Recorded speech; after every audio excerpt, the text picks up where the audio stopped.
Antonio, bonjour. Vraiment merci de nous accorder ce temps. Je suis vraiment contente que tu aies accepté. L'idée de cet entretien, c'est de vraiment raconter un petit peu tout ce qu'a été l'aventure Slavnet pour toi et pour ton université, pour les étudiants, les collaborations que tu as pu faire émerger, renforcer et en gros tout ce que a pu t'apporter ce projet. Voilà, bonjour Marie-Pierre, bonjour à toutes et à tous. Je suis Antonio d'Almeida Mendes, historien en histoire moderne et enseignant-chercheur à l'Université de Nantes et aussi co-responsable du CIRESC donc à Paris, ce centre sur les esclavages. Voilà, je suis spécialiste du monde lusophone, plutôt de la première modernité du 15e au 18e siècle, et je m'intéresse à la fois à l'histoire économique des esclavages, plutôt la dimension traite marchande. Et dans le cadre de ce projet, voilà, j'ai plutôt eu à travailler sur de l'histoire sociale et sur ces échanges entre l'Europe et l'Afrique. Donc ce projet, alors pour moi, c'est vraiment un projet marquant et un tournant à la fois dans mes recherches, mais aussi alors dans la manière d'envisager l'histoire des esclavages. Et j'insiste beaucoup sur les esclavages, qui n'étaient pas seulement alors d'aborder une historiographie qui était une historiographie plutôt alors centrée sur le monde anglo-saxon. Et là, donc le projet et l'objet de ce projet, il me semblait que c'était vraiment crucial, et je crois qu'on a réussi, hein, c'était de faire parler cette histoire en plusieurs langues. Et donc de revenir à la complexité de cette histoire, alors pas seulement en termes de violence, de domination, mais de partir dans une histoire qui est une histoire des échanges dans leur complexité, donc une histoire qui remonte à avant l'Atlantique, et une histoire qui se prolonge après les abolitions. Donc il me semblait que ce projet marque vraiment un tournant historiographique, puisqu'on quitte voilà, une historiographie dominée, disons-le, alors, de façon générale, par une historiographie occidentale. Quand je dis occidentale, ce n'est pas seulement langue anglaise, mais par une temporalité occidentale, pour recentrer cette histoire sur alors, des histoires qui viennent de l'Afrique, et donc l'Afrique en connexion avec les autres mondes. Et il me semblait voilà, que ce projet marque vraiment un vrai tournant, parce qu'il ne suffit pas juste de dire on va faire l'histoire du continent africain, il faut partir du continent africain pour penser ces interactions. Oui, vraiment, c'était un des objectifs fondamentaux du programme SLAFNet. C'était vraiment de faire renforcer les échanges avec nos collègues du continent dans différentes langues, différentes régions du monde qui ont peu l'habitude de dialoguer. Et tu as apporté beaucoup justement dans la connexion entre Nantes, l'Université de Lisbonne et l'Université Charente Diop, mais également entre cette Afrique de l'Ouest avec tout le monde anglophone. Est-ce que tu peux nous dire un petit peu plus là, sur tous ces échanges? Tu as beaucoup accueilli les collègues kenyans, tu as beaucoup accueilli les collègues camerounais, Mhm. mauriciens. Oui, oui, Comment pour nous, avez-vous fonctionné voilà, pour nous, c'était un vrai plaisir. Alors, je crois que ce qui est important, c'est-à-dire qu'avant ce projet, on fonctionnait plutôt de façon individuelle. Donc, on avait voilà, des relations privilégiées avec certains collègues qui viennent bon, à la fois de nos terrains. Mais voilà, le cadre du projet SLAFNet a permis d'institutionnaliser alors ces relations entre des universités occidentales, qui étaient voilà, les universités d'accueil, et donc tous ces collègues du continent africain, donc Sénégal, Cameroun, Kenya, île Maurice, qui ont eu alors cette possibilité à la fois de venir travailler dans des archives européennes, mais surtout alors de venir présenter leurs travaux à nos étudiants. Et ça, alors à la fois pour nos étudiants nantais, c'était formidable, mais aussi, je crois, pour ces collègues, hein, de pouvoir avoir accès à la fois à des archives, mais surtout d'avoir des espaces qui sont des espaces de dialogue. Et donc ça, c'est vraiment important, parce que habituellement, alors moi, disons-le, on vient d'une historiographie africaine ou africaniste dominée quand même par les chercheurs occidentaux. Et dans les colloques, il y avait toujours un ou deux chercheurs africains, et le reste, c'était quand même des chercheurs qui avaient cette possibilité d'être tout le temps en mobilité. Donc le projet SLAFNet a vraiment permis d'inverser cette dynamique, c'est-à-dire que voilà, les universités européennes, on était là pour accueillir cette recherche qui était en train de se faire. Et moi, voilà, pour moi, ça a été fascinant, y compris quand j'ai été donc, à Dakar plusieurs fois, mais aussi à Yaoundé, de ses collègues, de voir que derrière, il y avait des dizaines de jeunes chercheurs qui voilà, n'étaient pas seulement alors dans une relecture de l'historiographie occidentale, c'est-à-dire de repenser la traite avec les archives européennes, mais voilà, de repenser leur propre historiographie. y compris alors sur des sujets qui étaient compliqués, la place des femmes, la place de la dot, la place des mariages. Et pour moi, alors, c'était fascinant.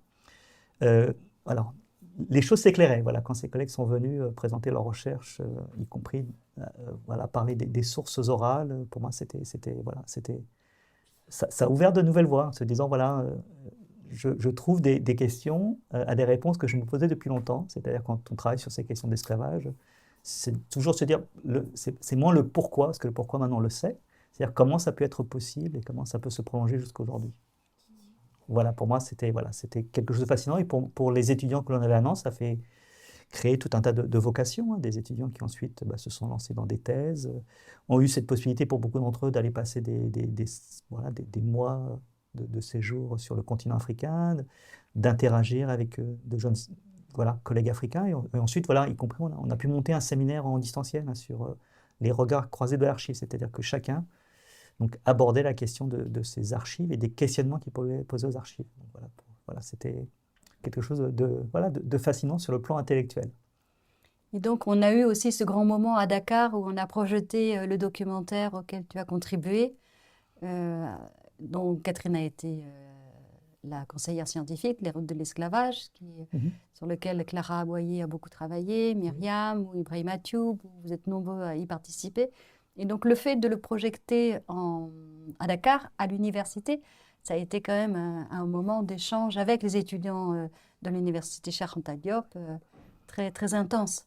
Oui, c'est toujours voilà, dans ce prolongement.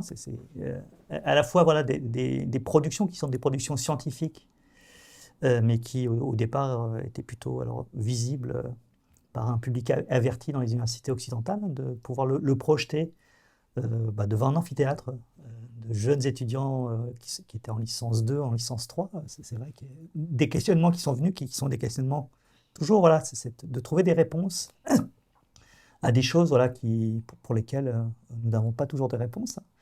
Et c'est vrai que c'était un moment fort d'échange, voilà, et d'essayer voilà, d'expliquer notre démarche scientifique et d'être confronté voilà, à un jeune public, y compris, voilà, je crois que c'est important, un jeune public qui maintenant s'interroge plus seulement sur voilà, la dimension transatlantique hein, de cette histoire, mais les conséquences contemporaines de cette histoire. Et cette histoire elle se prolonge hein, sur les questions des migrations, sur les questions des inégalités nord-sud. Donc c'était oui, des moments extrêmement forts d'échange. Voilà, c'était des temps importants. Et est-ce que tu peux nous parler un petit peu de ta propre recherche, ce que tu as développé dans le cas de Slavnet? Bon, pas que, hein, bien entendu, mais oui, ça m'a parce que permis. c'est vraiment, ton travail est vraiment singulier, enfin singulier dans le sens très intéressant, original. Oui, ça m'a permis à la fois de me recentrer sur les relations entre l'Afrique et l'Europe. Voilà, parce que moi, je viens au départ voilà, de ces relations sur plutôt le monde lusophone, mais sur les côtes d'Afrique. Et le fait d'avoir pu passer des périodes longues à Dakar, parce que j'ai passé alors, 2 fois 1 mois et demi, d'avoir pu, alors pour la première fois, aller au Cameroun, d'avoir pu donc, rencontrer tous ces collègues.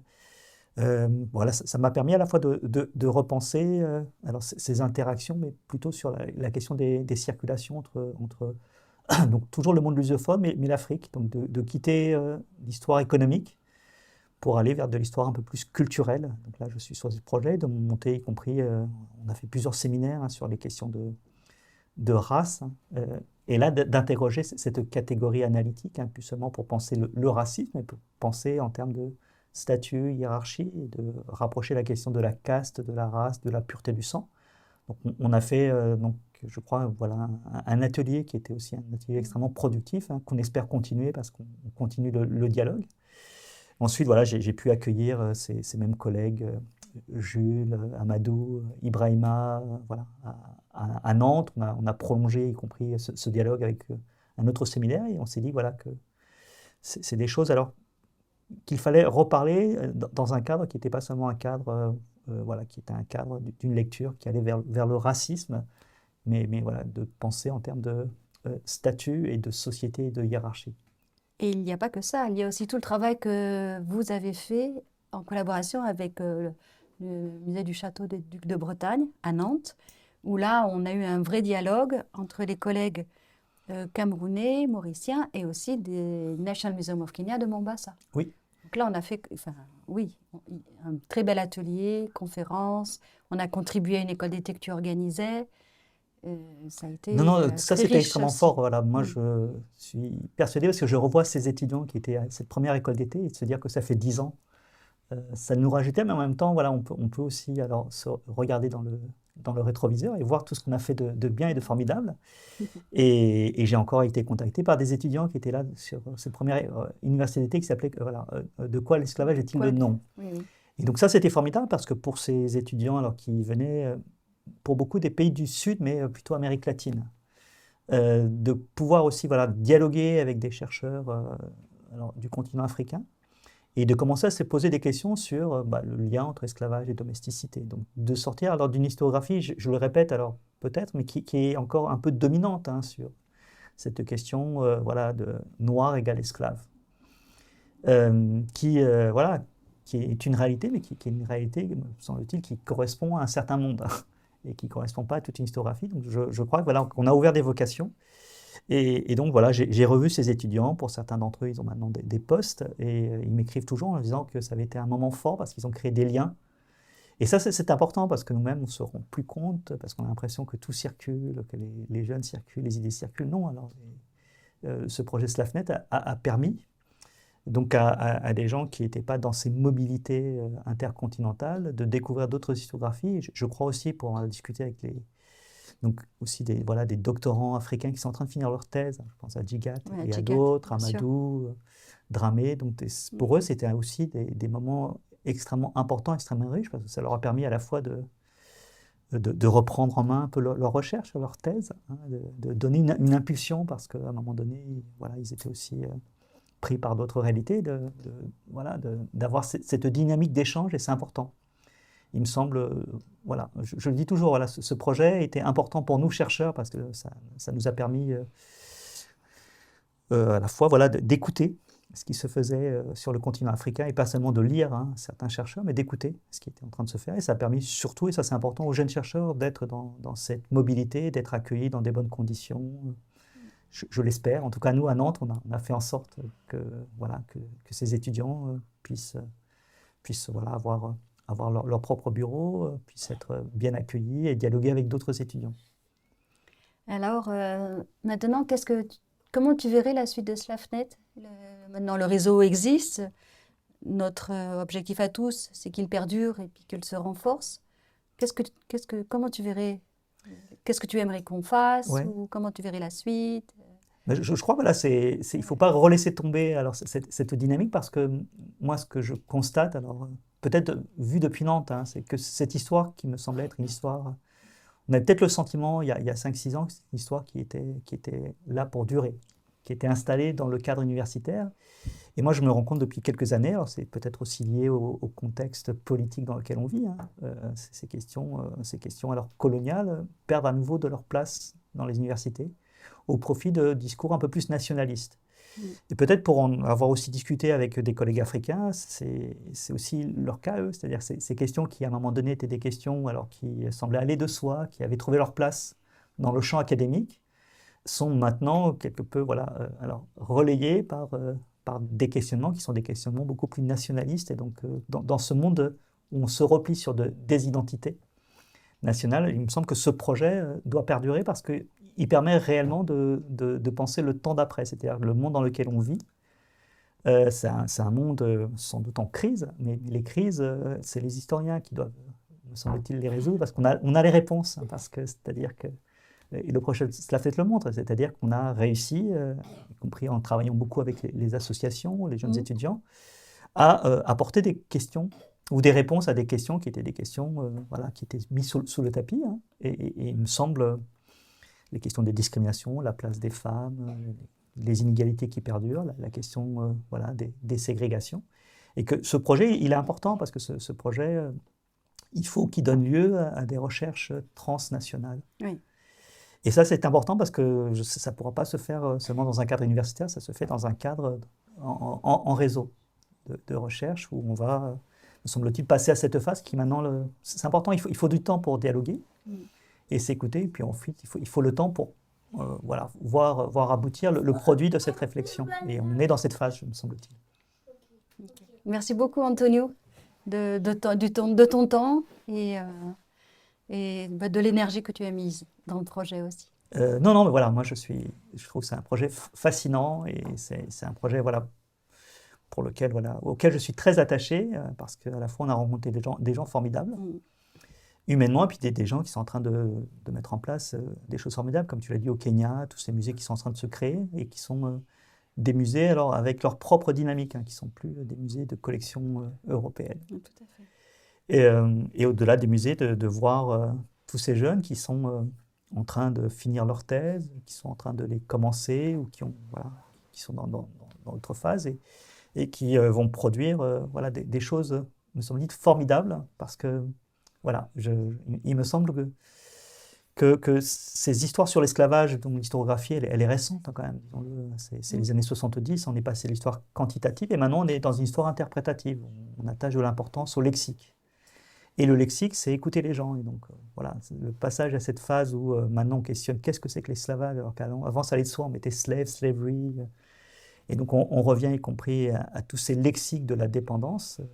Il me semble qu'on a fait un pas énorme avec SLAFNet et que maintenant, voilà, on a une force importante pour produire un discours qui soit un discours qui va peser, voilà, qui va peser du point de vue historiographique. Et j'en suis persuadé dans ce rapport entre l'Europe et l'Afrique.